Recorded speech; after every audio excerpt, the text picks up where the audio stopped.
Pak Jokowi nggak bisa lagi mengambil jalan yang mudah. Kenapa? Jalan mudah itu ditutup.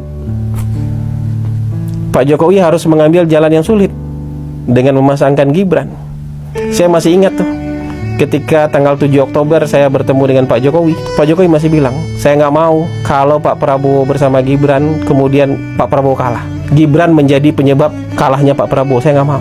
Jadi ini harus betul-betul dihitung, harus betul-betul dipikirkan dengan cermat. Saya nggak ingin Pak Prabowo kalah karena mengambil Gibran. Itu kata-katanya Pak Jokowi, saya ingat betul. Jadi ini jalan yang sulit. Jadi tidak seperti pikiran Anda bahwa ini demi kekuasaan, haus kekuasaan, perang Ibu Iriana dengan Ibu Mega. Pak Jokowi tidak sedangkal itu mikirkan bangsa. Pak Jokowi punya cita-cita, anak dia, cucu dia mengalami Indonesia emas, Indonesia yang maju, Indonesia yang berpendapatan tinggi, keluar dari middle income trap, bonus demografi menjadi berkah buat Indonesia. Dan itu hanya bisa terjadi kalau kita tidak terbelah karena politik identitas.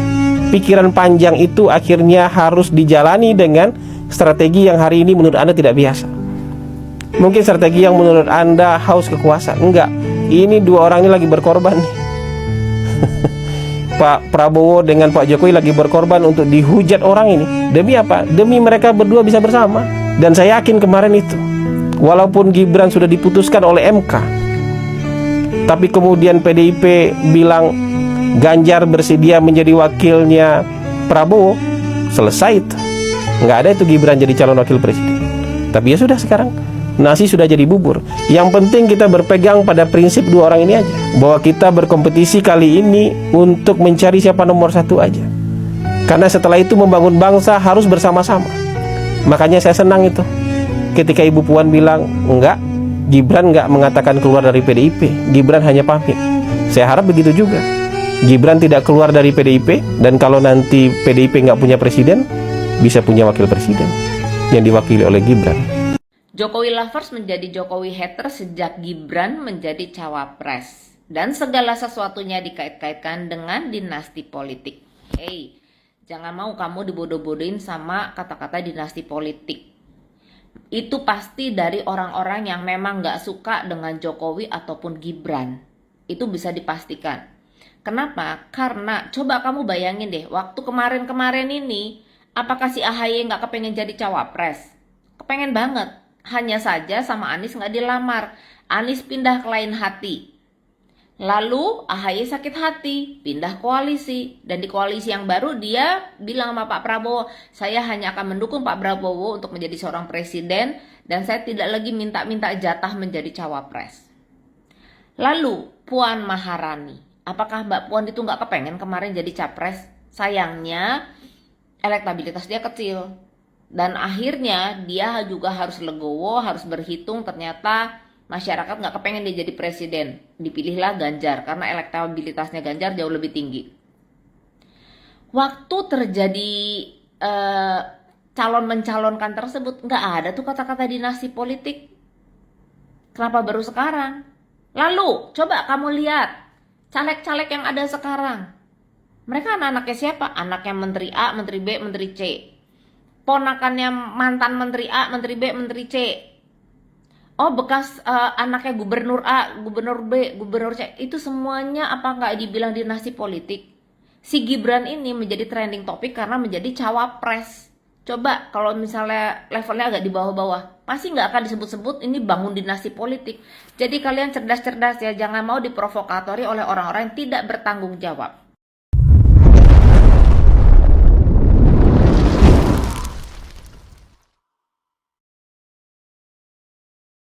Assalamualaikum warahmatullahi wabarakatuh. Salam Om Swastiastu, Namo Buddhaya, salam kebajikan dan salam sejahtera untuk kita semua. Saudaraku sebangsa dan setanah air, para penonton kanal YouTubeku yang sangat saya hormati dan sangat saya cintai. Ada dua cuplikan video yang saya sajikan di awal video ini.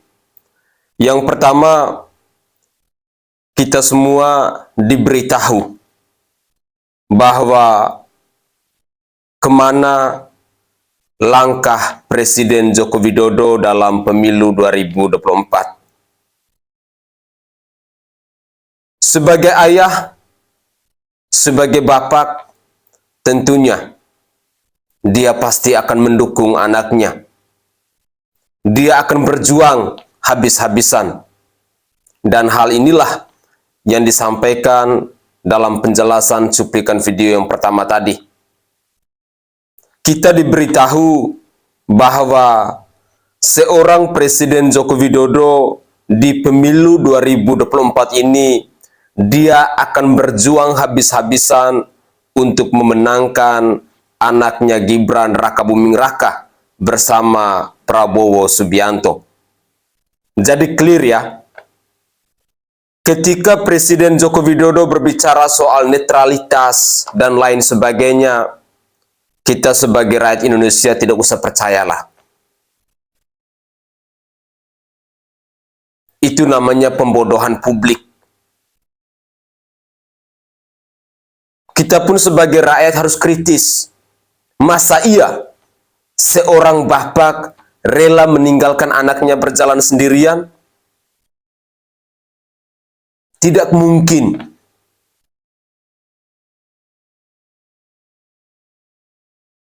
Jadi, saya berharap bahwa cuplikan video yang pertama tadi dapat menyadarkan kita. Dan para pendukung Jokowi, relawan Jokowi, silakan kita berpikir 2-3 kali. Apakah kita tetap setia untuk mengikuti langkah Presiden Jokowi, ataukah kita harus berpindah haluan? Apakah seorang Prabowo Subianto dan Gibran Rakabuming Raka layak untuk memimpin negara Indonesia ini? Apakah rekam jejak dari seorang Prabowo Subianto dan Gibran Rakabuming Raka bisa kita percaya untuk memimpin negara Indonesia ini? Tentu jawabannya ada di hati nurani kita masing-masing. Karena itu adalah hak prerogatif Anda untuk memilih siapapun yang akan Anda pilih, yang akan Anda coblos di tanggal 14 Februari 2024 nanti. Lalu dalam cuplikan video yang kedua, saya sedikit menanggapi apa yang dikomentari oleh ibu ini. Bu, berbedalah antara seorang Agus Harimurti Yudhoyono dan Mbak Puan Maharani. Mereka cukup umur. Yang rakyat Indonesia saat ini protes, kecewa, marah, bahkan sampai saat ini adanya polemik di Mahkamah Konstitusi, adanya aksi demonstrasi di Mahkamah Konstitusi karena rakyat tidak terima ketika seorang Gibran Rakabuming Raka bersama Presiden Joko Widodo menggunakan cara-cara yang instan. Seandainya kalau Gibran Rakabuming Raka tetap mengikuti aturan konstitusi dan tidak mengobrak-abrik konstitusi, saya sangat yakin dan percaya bahwa rakyat Indonesia pasti akan mendukungnya. Kaum milenial, Gen Z, generasi penerus bangsa ini pasti akan mendukung Gibran Rakabuming Raka. Tetapi karena caranya dia untuk mencapai atau untuk menggapai kekuasaan itu dengan cara-cara yang instan, sehingga rakyat itu berontak, rakyat itu marah. Jadi saya berharap bahwa ibu ini harus bisa berpikir waras deh. Anda membela Presiden Jokowi, mencintai Presiden Jokowi, mencintai Gibran Rakabuming Raka, boleh-boleh saja. Tetapi Anda jangan goblok dong.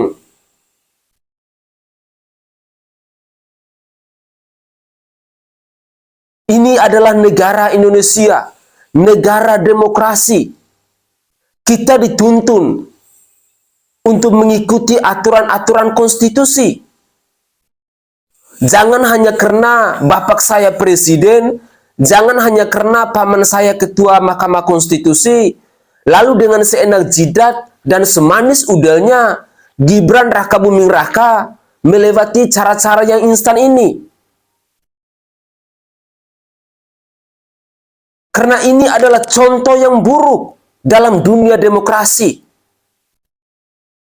Jangan hanya demi Gibran Raka Buming Raka ini, lalu aturan konstitusi harus diobrak-abrik.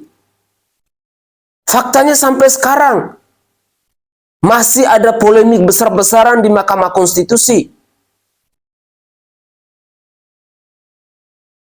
Bahkan sekarang MK sedang menuntut agar seorang ketua Mahkamah Konstitusi yang bernama Anwar Usman, yang adalah paman dari Gibran Raka Buming Raka ini, harus dicopot dari jabatannya.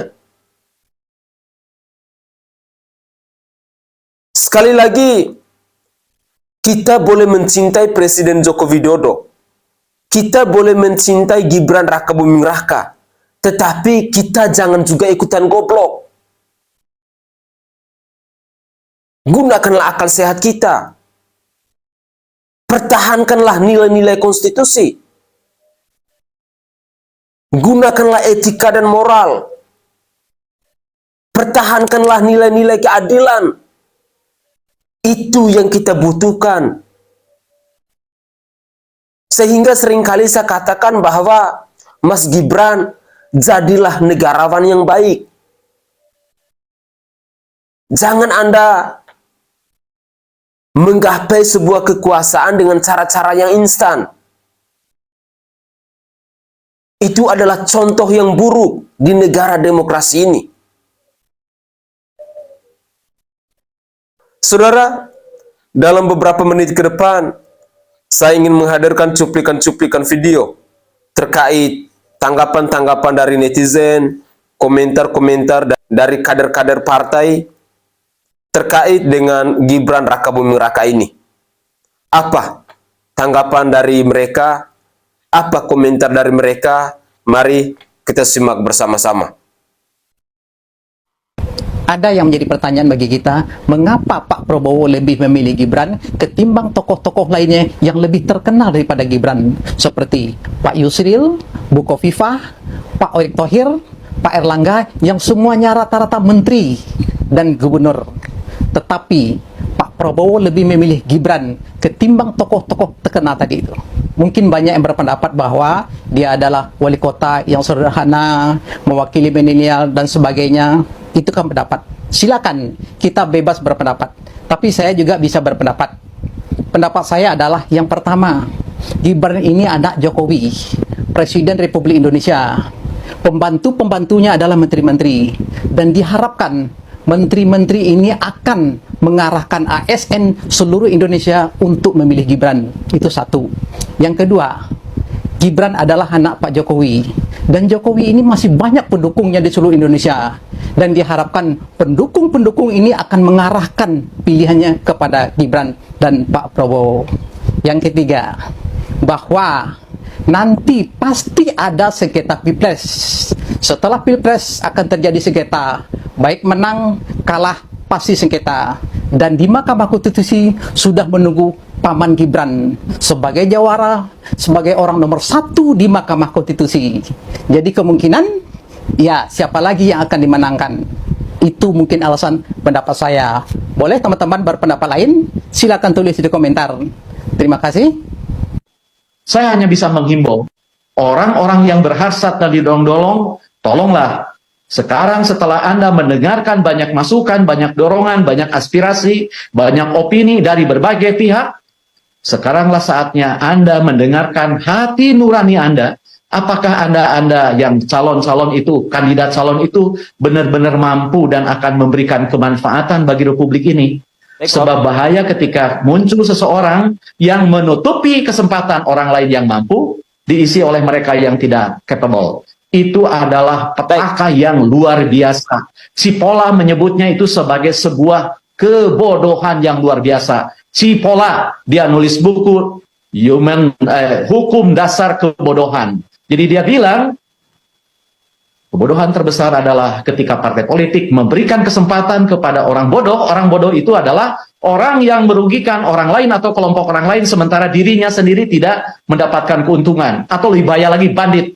Orang yang merugikan orang lain sementara dirinya mengambil keuntungan. Bahaya ketika ia menduduki jabatan. Jadi siapa saja saya mengajak kepada mereka yang sedang didorong-dorong untuk capres-cawapres, inilah saatnya bagi Anda untuk mendengarkan nurani Anda sendiri, apakah Anda benar-benar sanggup dan akan memberikan kesempatan terbaik, manfaat terbaik bagi bangsa ini. Saya tidak akan menghalangi karena tidak bisa.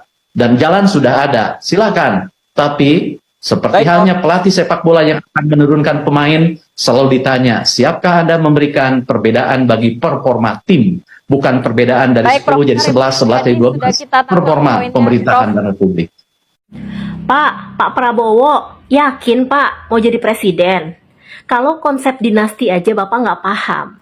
Pak, dinasti kekeluargaan boleh didirikan kalau itu perusahaan. Kalau Bapak punya kerajaan sendiri. Tapi ingat Pak, Indonesia ini republik yang menganut azas demokrasi, di mana setiap orangnya memiliki hak dan kesempatan yang sama. Makanya tidak etis kalau anak dari presiden turut serta dalam suatu pemerintahan. Gitu loh Pak Prabowo, masa gitu aja nggak paham? Pasti paham. Cuma mungkin Bapak sekarang lagi banyak pikiran atau ambisi. Jadi sesuatu yang seharusnya tidak boleh Bapak perbolehkan. Sesuatu yang tidak normal Bapak normalkan. Mengapa dalam pemerintahan tidak etis bila anak diturut sertakan dalam pekerjaan? Begini logika sederhananya. Kamu nih buat teman-teman ya, teman-teman netizen ya. Misalnya kamu bekerja di sebuah perusahaan. Kamu bekerja sebagai karyawan. Nah, tiba-tiba anaknya bos besar kamu masuk didudukan sebagai, ya taruhlah karyawan juga selevel sama kamu. Kira-kira nih pertanyaan aku, kalau si anak bos itu melakukan kesalahan, si manajer berani nggak tuh negor anak itu? Atau semisalnya kamu satu tim dengan si anak bos itu, terus anak bos ini nggak kerja, kira-kira kamu berani nggak tuh ngedongkol marahin anak itu? Jawabannya tentu tidak kan? Mengapa? Karena tentu kita lebih memilih aman, memilih menjilat, supaya apa? Hidup kita tenang dan tentram. Nah, makanya dinasti kekeluargaan sangat tidak etis didirikan dalam suatu pemerintahan yang menganut azas demokrasi dan republik. Terlepas anaknya itu punya potensi, punya kualitas, atau memang layak, terlepas dari itu semua. Waduh. Kepada saudara kita Gibran, jangan kegeeran dong. Nggak ada yang takut dengan gaya konyol itu. Nggak ada yang takut. Yang kami hanya sesali adalah satu. Ya. Masa anak kecil sudah pandai jadi pengkhianat di negeri ini. Itu saja. Nggak ada yang merasa takut, nggak ada yang merasa gelisah. Tetap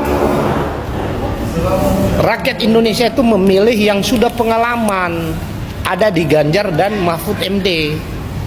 Jangan kegeeran dong, memalukan. Gayamu aja, ya gimana kita mau bilang, ya. Oke, salam.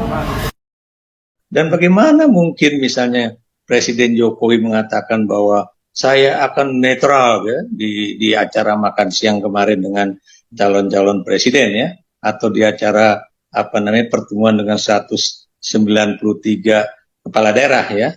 Bagaimana dia bisa mengatakan demikian kalau misalnya pada saat yang sama itu keluar hasil rekaman dari pertemuan wakil menteri desa ya, dengan beberapa orang ya, yang kemudian menyatakan mereka adalah paguyuban sedulurnya Jokowi ya, dan kemudian katanya mempersiapkan bagaimana desa-desa ya di berbagai wilayah itu pokoknya bagaimanapun caranya supaya mereka akan menjadi pendukung Gibran ya.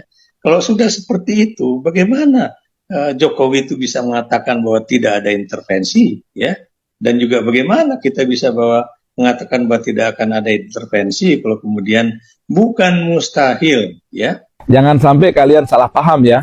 3 bakal pasangan calon capres dan cawapres yang sudah daftar ke KPU, pasangan Anies Mohaimin, Ganjar Mahfud, dan Prabowo Gibran, belum tentu loh menjadi calon yang akan berlaga dalam Pilpres 2024. Mengapa demikian? Jangan sampai kalian salah paham ya. Karena KPU baru akan menetapkan mereka sebagai pasangan calon capres dan cawapres tanggal 13 November mendatang. Artinya, sampai dengan tanggal 8 November, KPU masih memberikan kesempatan kepada parpol pengusung untuk mengganti formasi capres maupun cawapres. Mungkinkah akan ada pergantian pasangan capres atau cawapres? Apakah hal ini ada hubungannya dengan putusan yang akan dibacakan oleh MK? Kita tunggu saja.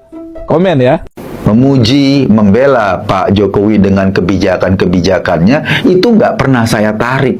Omongan itu, pujian itu, pembelaan itu nggak pernah saya tarik. Tapi ketika ada MK yang menurut kami bermasalah dengan keputusannya, akan sangat naif atau ngejorokin pemerintah kalau kita ikut tepuk tangan dari kesalahan ini.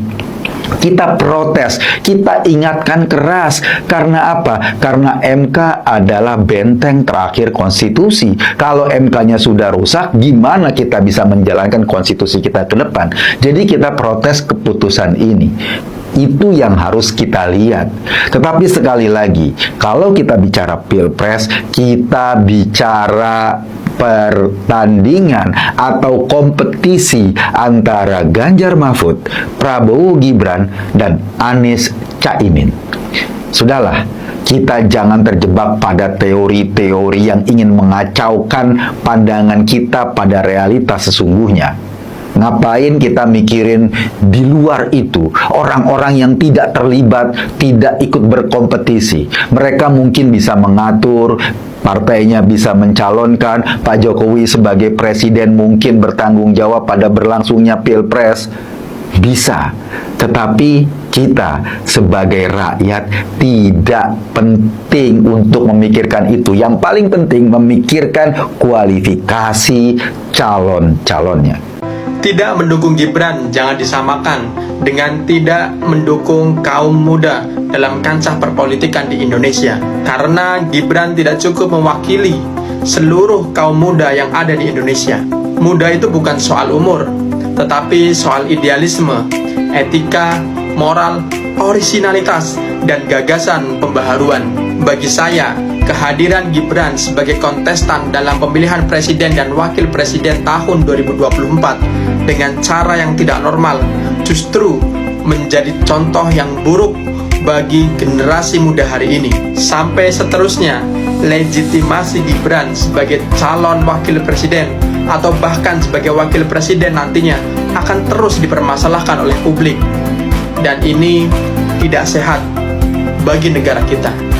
Ini bukan persoalan menang kalah, tetapi putusan MK itu adalah putusan kaum tiran yang ingin memaksakan pelanggangan kekuasaan tadi. Itu bukan putusan atas nama konstitusi, tetapi itu putusan kaum tirani yang menggunakan tangan-tangan Mahkamah Konstitusi. Bahayanya apa? Bahayanya adalah kita semua tidak ada kepastian dalam menyelenggarakan proses demokrasi ini. Habib nanya barusan, Bang, tirani itu siapa, kata Habib?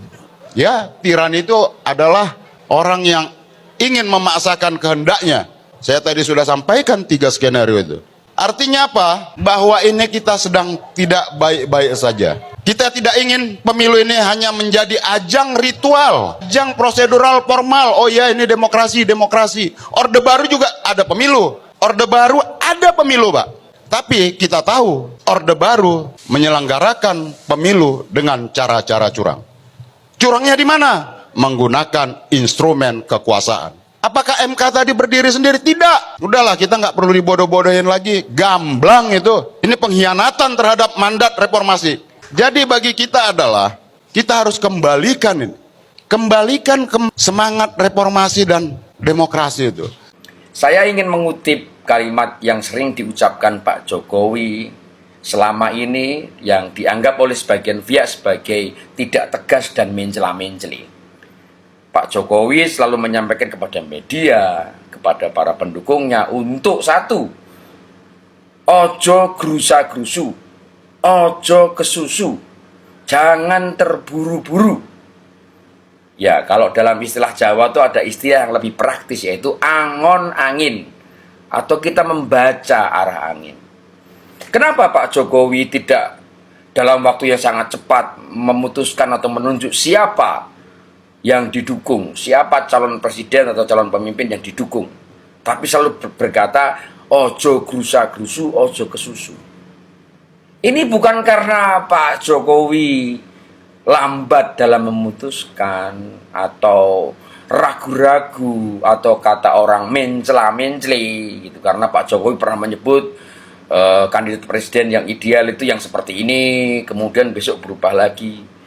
Ya jelas tujuannya adalah Pak Jokowi ingin memberikan waktu kepada mereka-mereka yang diangkat dan dipilih untuk menjadi calon-calon pemimpin untuk mengkaji apakah mereka benar-benar bisa memutuskan, bisa menggunakan pemilihan presiden yang menjadi kesempatan mereka untuk terpilih menjadi pemimpin dan presiden itu sebagai sarana untuk membangun dan memajukan bangsa. Kalau masih berorientasi pada keinginan-keinginan atau ambisi-ambisi pribadi dan kelompoknya, tentu saja orang seperti ini tidak layak untuk didukung atau tidak layak untuk dipilih. Pak Jokowi memberi kesempatan. Banyak orang-orang yang punya potensi, ya, yang bisa menjadi pemimpin Indonesia, tapi masih dibelit oleh banyak kepentingan-kepentingan. Mereka orang-orang yang belum selesai seperti Pak Jokowi. Pak Jokowi naik ke RI1 dengan satu tujuan, membangun Indonesia. Dia sudah selesai dengan dirinya. Enggak nyari duit, enggak nyari kekuasaan. Ya. Karena dia menggunakan wewenangnya, menggunakan kekuasaannya untuk dipakai sebesar-besarnya melaksanakan apa yang disebut sebagai pemerataan pembangunan, melakukan kemajuan-kemajuan, ya, melakukan tindakan-tindakan dan manuver untuk menaikkan harkat dan martabat bangsa dan negaranya di mata internasional. Dari yang secara lugu cuma bisa menjual barang mentah dan kemudian membeli barang jadinya lagi dari pihak lain, tapi kemudian dengan berani menghentikan ekspor bahan mentah dan memaksa Eropa, Amerika, dan negara-negara maju untuk membeli produk jadi dari Indonesia. Produk jadi ini memiliki nilai tambah. Ya. Dan tentunya keberanian Pak Jokowi ini bukan tidak membuat banyak orang gerah, termasuk partainya sendiri. Ya. Karena Pak Jokowi ini melampaui semuanya, mengedepankan bangsa dan negaranya untuk kepentingan-kepentingan golongan, termasuk golongannya sendiri. Nah, kalau kemudian penerusnya hanya menjadi mesin dari kelompok itu, maka tidak mungkin Pak Jokowi akan mendukung orang-orang seperti itu. Ya, jadi ucapan atau kalimat Pak Jokowi yang selalu menekankan untuk tidak terburu-buru itu memberikan kesempatan bagi mereka justru yang nantinya akan dipilih oleh rakyat untuk memikirkan dan mengkaji kembali. Sudahkah mereka siap untuk menjadi pemimpin yang sebenarnya, atau hanya sekedar menjadi kendaraan atau mesin dari kelompok dan golongannya? Jokowi sudah mengatakan dalam pidatonya, Indonesia perlu pemimpin yang punya nyali, bukan hanya nyali untuk menghadapi luar negeri, tapi juga nyali untuk berani melawan tekanan-tekanan di dalam negeri, termasuk titipan-titipan. Tapi kemudian karena sikapnya yang terlalu berani, maka kemudian dia diserang secara brutal dengan karakter assassination atau pembunuhan karakter, dengan isu tentang pelanggaran konstitusi, politik dinasti, tidak tahu balas budi, berkhianat, dan lain-lain. Ya. Jadi siapapun yang layak untuk dipimpin, memang yang menjadi satu parameter yang tepat adalah telunjuk Jokowi. Karena dia akan mendukung orang yang mau pasang badan buat Indonesia, bukan cuma pasang badan buat kelompok atau partainya sendiri. Silahkan disimpulkan siapa yang saya dukung dan siapa yang saya pilih. Saya akan ikut arahan Pak Jokowi untuk tidak buru-buru, tidak gerusa-gerusu, dan tidak kesusu. Kita kasih kesempatan buat mereka yang dikandidatkan untuk berpikir, untuk merasakan bahwa dia akan menjadi pemimpin Indonesia, bukan alat dari partai-partainya. Terima kasih. Emang hebat Mas Gibran ini. Waktu sebelum jadi cawapres ya, bakal calon wakil presiden lah, dia kan sering ditanya-tanya tuh sama wartawan, gimana Mas Gibran, katanya mau jadi cawapres. Agak ngaku dia, katanya saya masih muda, masih wali kota Solo, masih 2 tahun. Pokoknya mah kayak kagak niat begitu, kayak orang kagak niat dah, emang kayak orang kagak mau dijadikan cawapres. Bujuk begitu MK mutusin, besokannya pas di acara perkenalan tuh sama Pak Prabowo, deklarasi apa, dia langsung mempromosiin program-programnya, kartu ini, kartu itu. Wah ya, kagak niat sih langsung mempromosiin kartu. Bagaimana ceritanya? Itu kapan bikinnya itu program? Ya, cawapres yang lain aja kagak begitu. Cawapres yang lain-lain aja tuh, yang udah duluan itu, kagak punya program kartu dia, nggak sempet bikin apa gimana itu. Ini yang kagak niat katanya, yang kagak mau. Itu udah bikin, udah ada tulisannya itu, udah ada yang kayak main tinju di bawah-bawah gitu tuh. Hebat emang Mas Gibran, hebat.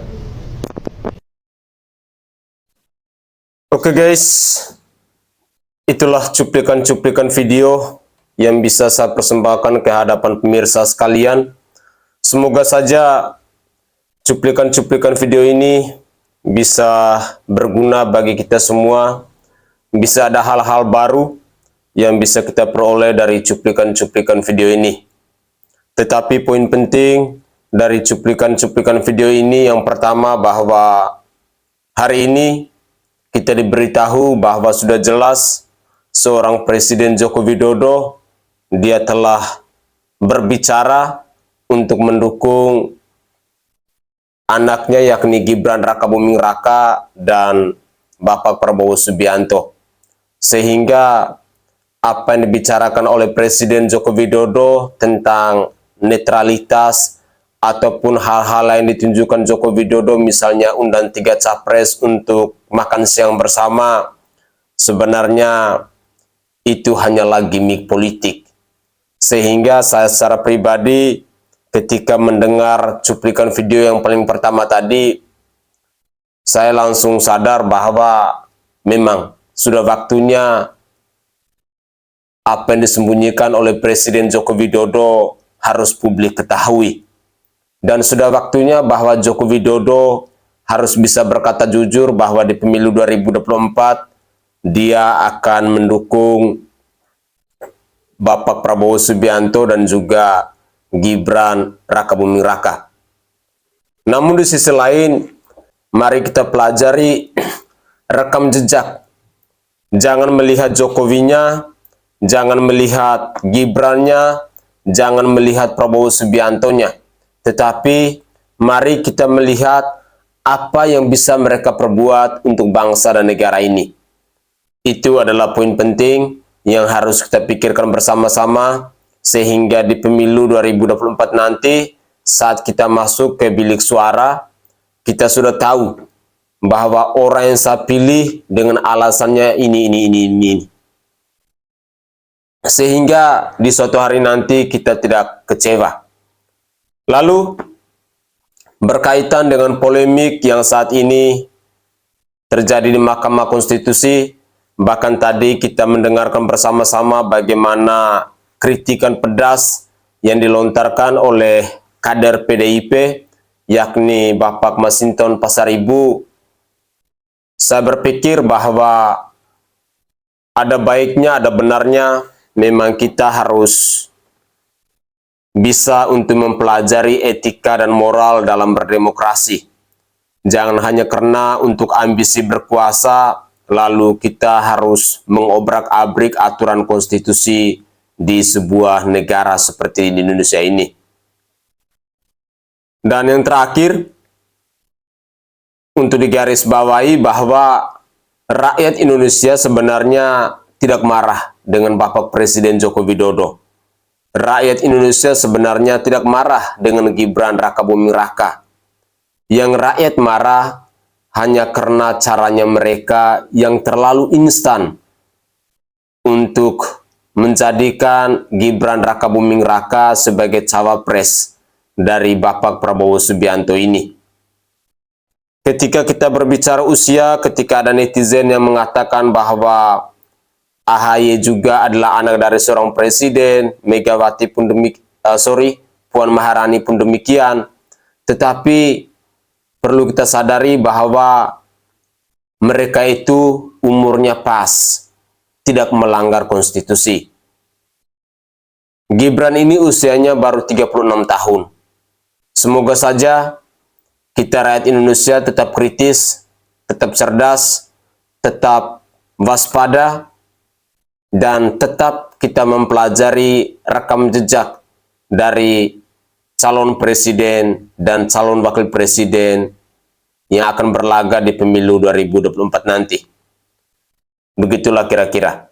Saya Sainai dari Provinsi Nusa Tenggara Timur. Saatnya kita yang rakyat jelata harus berani untuk bersuara. Salam hormat, salam NKRI, dan salam Pancasila untuk kita semua. Tetaplah semangat dan jangan pernah menyerah.